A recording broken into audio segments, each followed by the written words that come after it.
Analisis. Pengklasifikasian liabilitas lancar dan tidak lancar memungkinkan pembaca laporan keuangan untuk menganalisis likuiditas perusahaan.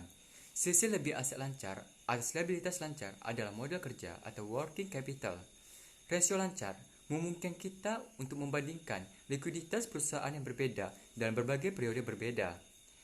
Liabilitas tidak lancar atau non-current liabilities adalah kewajiban yang diharapkan dibayarkan setelah 1 tahun. Dasar-dasar obligasi. Obligasi atau bond adalah suatu bentuk dasar bayar dengan bunga untuk mendapatkan modal jangka panjang dalam jumlah yang besar. Manajemen perusahaan biasanya harus memutuskan apakah akan menerbitkan saham biasa atau pendanaan ekuitas atau obligasi. 3 keuntungan pendanaan obligasi. Yang pertama, tidak memengaruhi pengendalian pemegang saham. Kedua, menyebabkan penghematan pajak. Ketiga, potensi laba per saham mungkin lebih tinggi. Sedangkan untuk kekurangan pendanaan obligasi, yakni 1. Perusahaan harus membayar bunga secara periodik. Yang kedua, perusahaan juga harus membayar kembali pokok pinjaman pada saat jatuh tempo. Berikut ini akan saya tunjukkan jenis-jenis obligasi.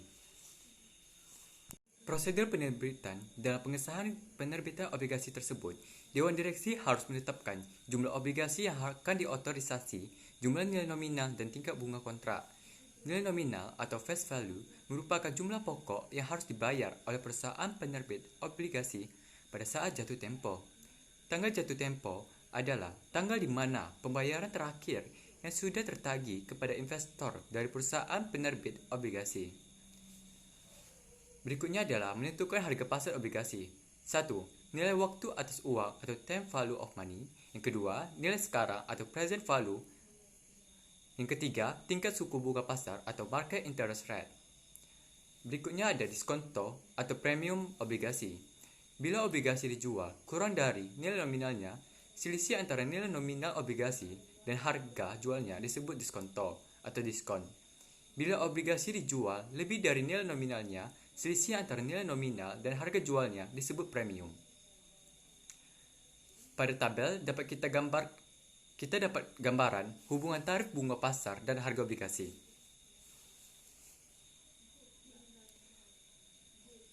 Penerbitan obligasi pada nilai diskonto. Selisih antara harga penerbitan dan nilai nominal obligasi, harga diskonto, adalah biaya tambahan untuk pinjaman. Perusahaan mencatat biaya tambahan ini sebagai beban bunga atau interest expense selama umur obligasi. Akuntansi untuk pelunasan obligasi.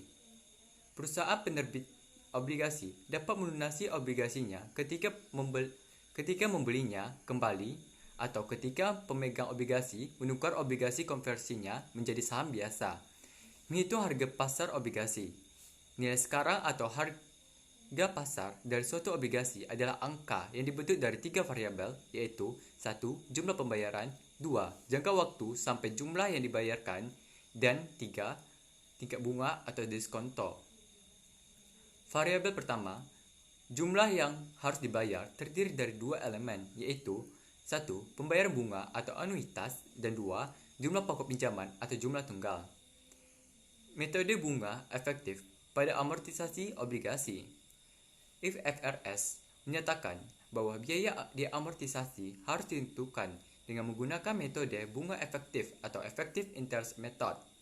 Dengan metode bunga efektif, amortisasi diskonto obligasi atau premi obligasi menghasilkan biaya bunga periodik sebesar persentase konstan atau constant percentage dari nilai tercatat obligasi.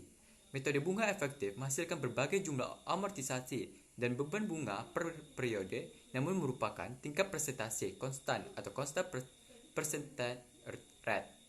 Rumus metode bunga efektif pada amortisasi obligasi yaitu nilai tercatat obligasi pada awal periode dikali suku bunga efektif dikurang nilai nominal obligasi dikali suku bunga kontrak. Maka kita akan mendapatkan jumlah amortisasi.